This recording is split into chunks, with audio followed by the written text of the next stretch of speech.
Time management is one of the most crucial elements of success on the SAT or the ACT. In this video, I'm going to explain the time management differences between the SAT and ACT and how to navigate those. It's Anna from Caruso Prep. I'm so happy that you're here. Make sure you subscribe to my channel, as every single week I'm going to be dropping new videos to help you ace your SAT or ACT. I hope you'll join us. You'll need two things: an old-fashioned watch and to memorize the timing benchmarks for each test. The SAT and ACT are actually timed very differently, and at the end of this video, we'll talk about how to know which one is the right fit for you. First, let's talk about the type of watch that you want to use. Digital watches that make noise are not allowed, and smart watches are not allowed. You may have heard your parents use the term analog, but this actually just means an old-fashioned watch with the hands that spin around. This is the kind you'll want to use. Next, you'll need to memorize the timing benchmarks for each section of the test that you're taking. This is where the SAT and the ACT are different, and so I'll explain the differences for each test. Your timing will be different if you've been approved for accommodations or extended time on the SAT or ACT. So in this video, we're just going to talk about regular standard time. Let's talk about the ACT first. You'll want to time yourself by multiples of 9 on the English section. So the multiples of 9 are 9, 18, 27, etc. So after the proctor says you may begin, you want to write 9 at the end of the first passage, 18 at the end of the second passage, and 27 at the end of the third passage. This will enable you to monitor your time and ensure that you're exactly where you need to be as you move through the test. If you find that you are behind, don't panic. The important thing is that you get caught up and finish the next passage on time. In order to catch up, make a random guess on 4 or 5 questions so that you can then continue to complete the rest of the questions in that section at a normal pace. It's important that you complete all the questions at a slow and steady pace of 36 seconds each on the English section. On the math section, you have 1 minute per question, which makes it very easy to monitor your timing. The number of the question that you're on should match the number of minutes that have passed since you started the test. So for example, on question 5 minutes should have elapsed. On question 10 minutes should have elapsed since you started the test. If you do get behind, don't panic. Just make a random guess on a couple questions to get caught up so that you can keep completing the questions at an even, steady pace. On the reading section, you're gonna have 8 minutes and 45 seconds for each passage and question set. This gives you about 3 minutes to read the passage and then about 30 seconds per question. So after the proctor says you may begin, you wanna write in multiples of 8 at the end of each question set.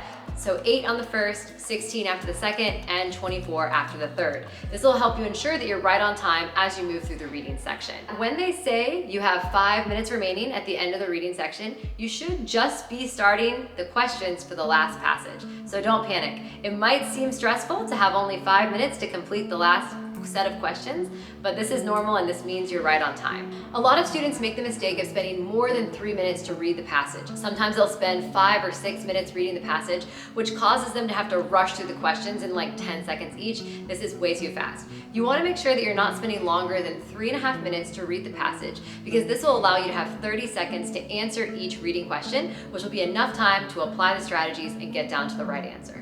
On the science section of the test, you have approximately 6 minutes on each passage and question set. You actually have 5 minutes and 45 seconds each, but we can call it 6 for good measure. This means that about 6 minutes should have elapsed on your watch at the end of each passage and question set. After the proctor says you may begin, you should write multiples of 6 at the end of each passage. This way, as you're moving through, you can know you're exactly on time.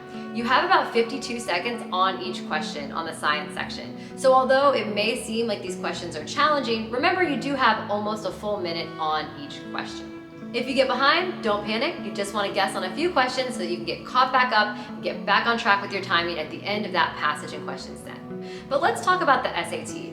On the SAT, you have 1 minute per question on the reading section of the test. If you follow these timing parameters, this will actually enable you to finish the reading section 5 minutes early, which can be very helpful to have a little bit of leeway at the end of the test. On the math section of the SAT, you have 6 minutes for every 4 questions. So this means as you look at multiples of 4 for the question numbers 4, 8, 12, 16, you actually have multiples of 6 for your timing increments. So 6 minutes, 12 minutes, 18 minutes, 24 minutes to make sure you're exactly on track as you move through these questions.